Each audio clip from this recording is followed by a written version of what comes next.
할렐루야. 오늘 새벽 예배 자리에 나오신 성도님들을 주님의 이름으로 축복하고 환영합니다.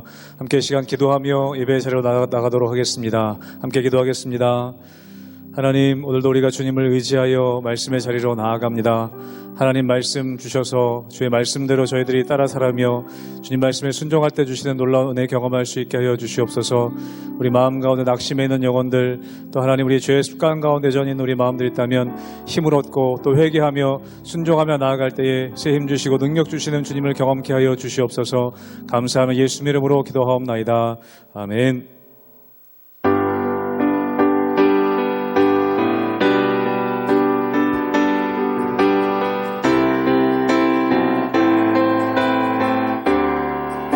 십자가를 내 가지고 십자가를 내가 지고 주를 따라갑니다.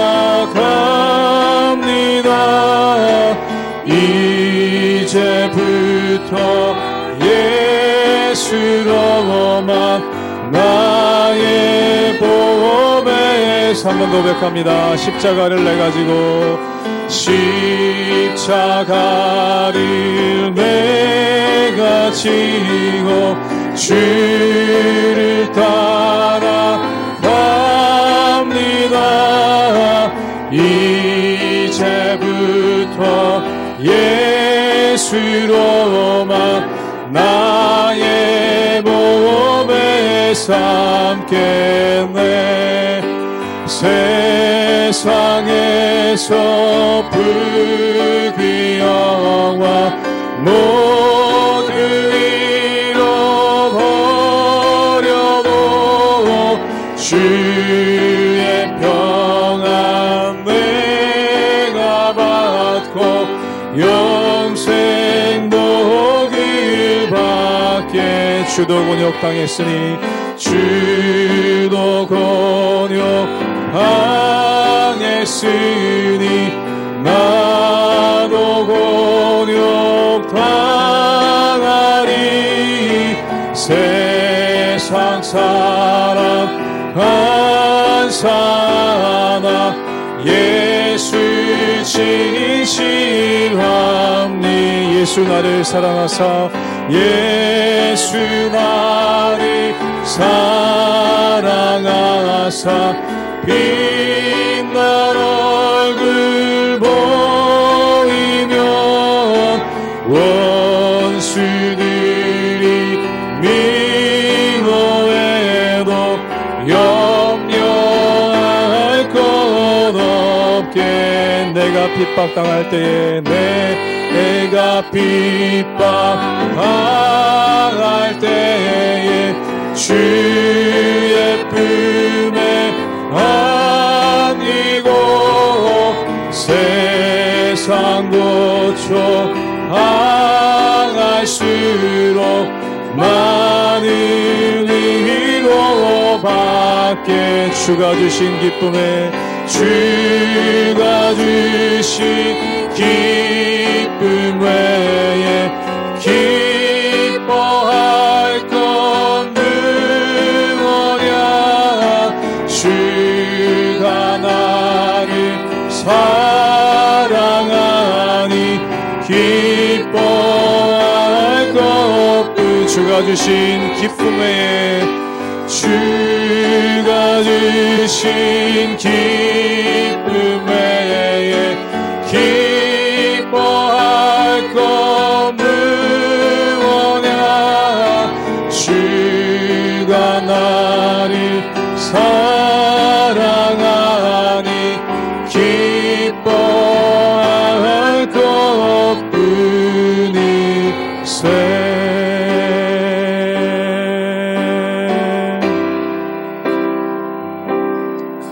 세상의 유혹 시험이 내게 몰려올 때에 나의 힘으론 그것들 모두 이길 수 없네. 거대한 폭풍 가운데 비추 있을 때 나의 영혼 어찌할 바를 몰라 헤매이고 있을 때 주를 찬양 손을 들고 찬양 전쟁은 나에게 속한 것 아니니 주를 찬양 손을 들고 찬양 전쟁은 하나님께 속한 것이니 거짓과 속임수로 가득 찬 세상에서 어디로 갈지 몰라 머뭇거리고 있네. 공중의 권세 잡은 자 지금도 우리들을 실패와 절망으로 넘어뜨리려 하네. 주를 찬양 손을 들고 찬양 전쟁은 나에게 속한 것 아니니 주를 찬양 손을 들고 찬양 전쟁은 하나님께 속한 것이니 주위를 둘러보면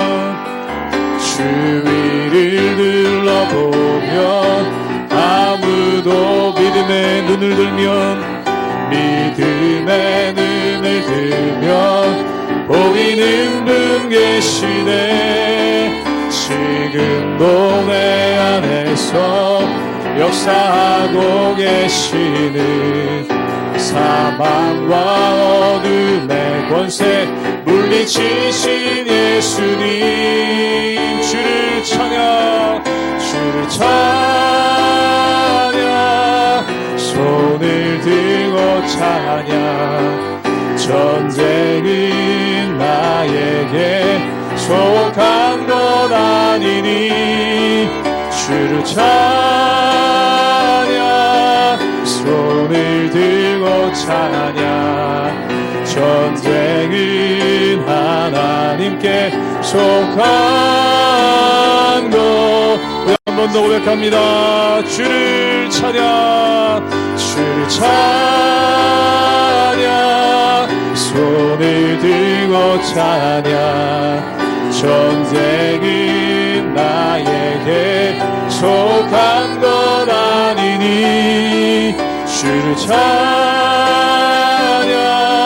손을 들고 찬양 전쟁은 하나님께 속한 것이니.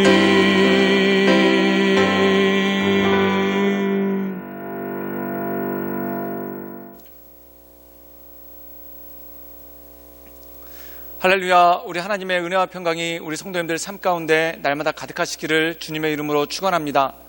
우리가 하나님의 역사에 대해서 이야기할 때 하나님의 가장 큰 역사는 무엇인가? 바로 공의라는 것이죠. 이 공의라는 것은 뭐냐면 모든 억울한 자들의 눈물을 닦아주시고 또한 애통한 것이 없게 해주시는 것이 바로 하나님의 공의의 역사, 즉 하나님의 역사가 그 안에 있다는 것입니다. 오늘 말씀 가운데 보면은 이제 이스라엘 백성들이 이집트에서의 노예 생활을 끝내고 이제 하나님의 백성으로서 새로운 삶을 살기 위해 이집트를 떠나는 장면이 나오게 되는 것을 보게 됩니다. 근데 이 이집트를 떠날 때 하나님께서 한 가지 분명히 하시는 것들이 있는데 그게 뭐냐면 이집트에서 이스라엘 백성들이 노예로서 살았을 때 그들이 제대로 대가를 받지 못한 것을 받게끔 하시는 하나님의 은혜가 있다는 것입니다. 사랑하는 여러분, 우리가 이 세상 살아가면서 가장 힘든 게 무엇일까요? 내가 열심히 일했는데 일한 것만큼 대가를 받지 못할 때, 또한 열심히 일했는데 일한 것만큼 인정을 받지 못할 때 그것만큼 힘들고 어려운 것이 어디 있겠습니까? 그런데 일시적으로는 그것에 대한 대가와 인정이 없는 것 같더라도 공평하신 하나님, 또한 공의로우신 하나님께서 모든 것들을 지켜주시고 인도해 주시는 하나님의 은혜가 있다라는 것이죠. 그러므로 이 하나님의 은혜를 기억하며 공의로서 우리들의 모든 것들을 갚아주시고 또한 채워주시는 하나님의 인도하심이 우리 성도님들 삶 가운데 날마다 가득하시기를 주님의 이름으로 축원합니다. 출애굽기 12장 29절에서 36절 말씀입니다. 밤중에 여호와께서 애굽 땅에서 모든 처음 난 것, 곧 왕위에 앉은 바로의 장자로부터 옥에 갇힌 사람의 장자까지와 가축의 처음 난 것을 다 치심에 그 밤에 바로와 그 모든 신하와 모든 애굽 사람이 일어나고 애굽에 큰 부르짖음이 있었으니 이는 그 나라에 죽임을 당하지 아니한 집이 하나도 없었음이었더라. 밤에 바로가 모세와 아론을 불러서 이르되 너희와 이스라엘 자손은 일어나 내 백성 가운데에서 떠나 너희의 말대로 가서 여호와를 섬기며 너희가 말한 대로 너희 양과 너희 소도 몰아가고 나를 위하여 축복하라 하며 애굽 사람들은 말하기를 우리가 다 죽은 자가 되도다 하고 그 백성을 재촉하여 그 땅에서 속히 내보내려 하므로 그 백성이 발교되지 못한 반죽 담은 그릇을 옷에 싸서 어깨에 매니라.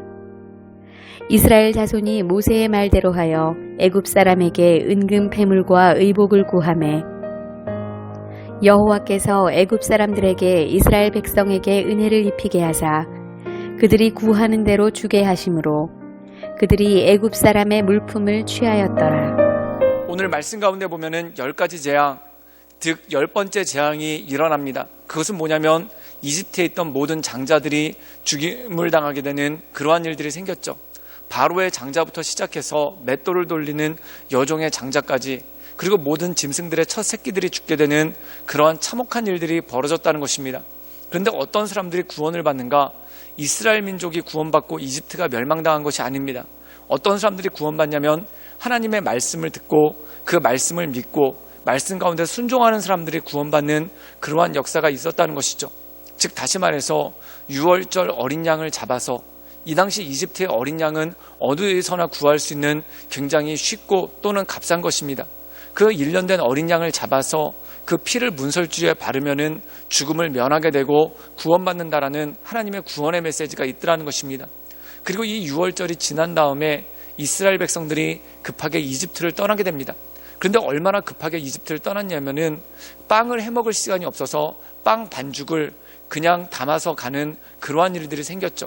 그래서 오늘 말씀 가운데 보면은 발효되지 않은 빵 반죽을 가지고 나갔다라고 얘기하는데, 얼마나 급하게 갔냐면 빵을 구울 시간조차도 없어서 빵을 반죽재에 가져가는 그러한 일들이 생겼다는 것입니다.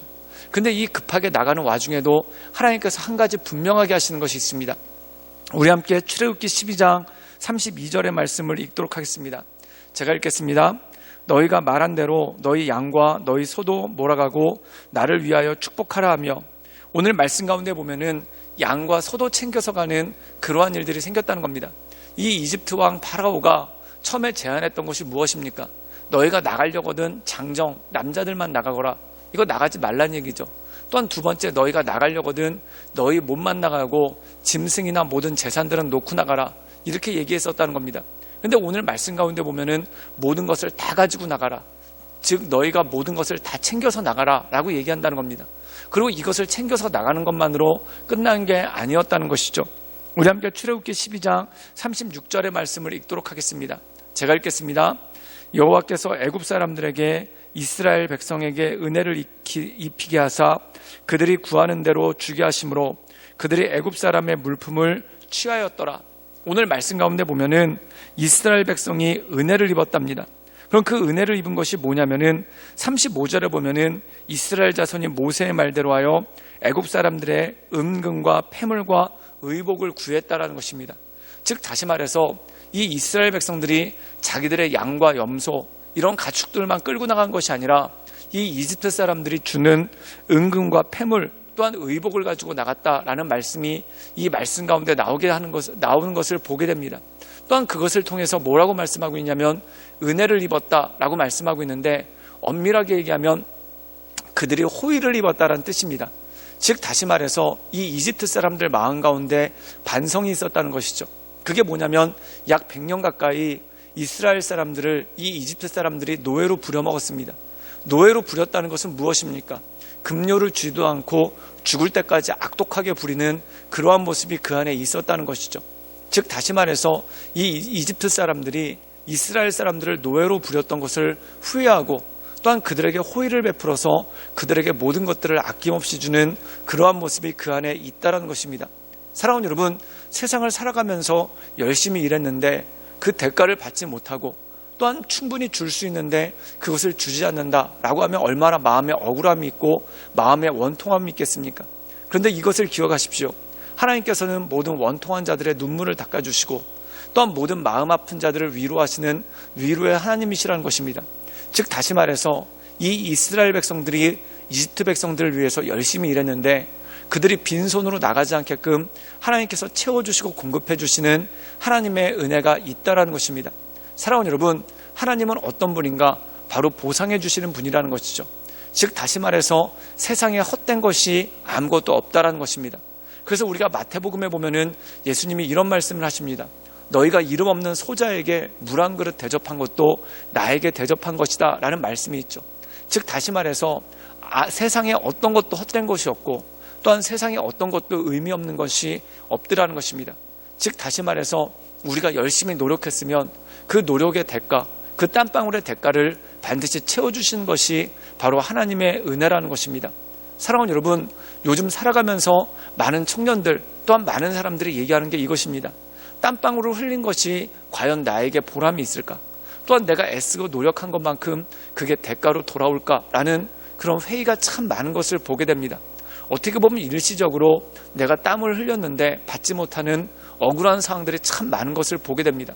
사랑하는 여러분, 그렇더라도 성실하게 사는 것을 포기하지 않기를 주님의 이름으로 축원합니다. 그리고 그것으로 인해서 세월을 낭비하지 않기를 주님의 이름으로 축원합니다.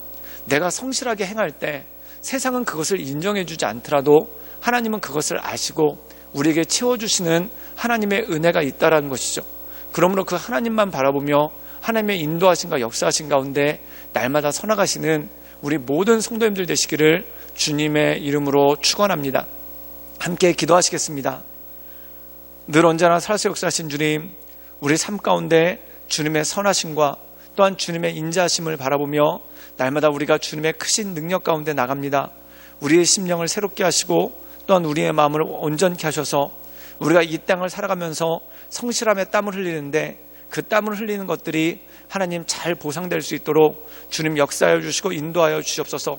공의의 하나님께서 우리의 모든 땀을 기억하시고 우리의 모든 눈물을 기억하시오니 눈물로 씨를 뿌리는 자는 반드시 거두게 하시는 하나님의 은혜가 날마다 우리 삶 가운데 경험되어지고 체험되어질 수 있도록 주님 역사하여 주시옵소서.